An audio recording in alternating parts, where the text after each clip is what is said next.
আসসালামু আলাইকুম। আমার সকল ধর্মপ্রাণ মুসলমান ভাইদেরকে আজ পবিত্র রমজান, প্রথম রমজানের শুভেচ্ছা জানাচ্ছি।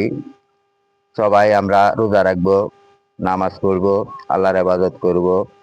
গরিব দুস্থ যারা আছে তাদের পাশে দাঁড়াবো, তাদেরকেও সহযোগিতা করব। কারণ আপনি শুধু রোজা রাখলে হবে না, রোজা হইলো এক ফরজ, নামাজও হইলো 17 ফরজ। আপনাকে 5 ওয়াক্ত নামাজও পড়তে হবে, তারাবির নামাজ আদায় করতে হবে এবং রোজা রেখে কেউ মিথ্যা কথা বলবেন না, কেউ কাউকে মনে কষ্ট দিবেন না, দুঃখ দিবেন না। আর বিশেষ করে ব্যবসায়ী যারা আছেন, আপনারা সবসময় হক হালালি ব্যবসা করার জন্য চেষ্টা করবেন। এই রোজাকে কেন্দ্র করে আপনারা কারোর থেকে পণ্যের দাম বেশি না রাখার চেষ্টা করবেন।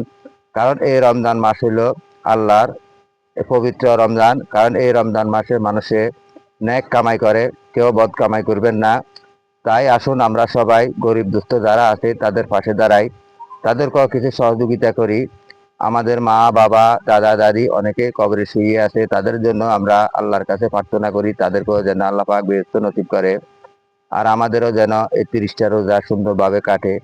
সকলকে আবারও পবিত্র মাহে রমজানের শুভেচ্ছা জানিয়ে এবং প্রথম রমজান থেকে আমরা যেন 30টা রোজা রাখতে পারি, সকলকে সেই প্রত্যাশা জানিয়ে এখান থেকে বিদায় নিচ্ছি। আসসালামু আলাইকুম।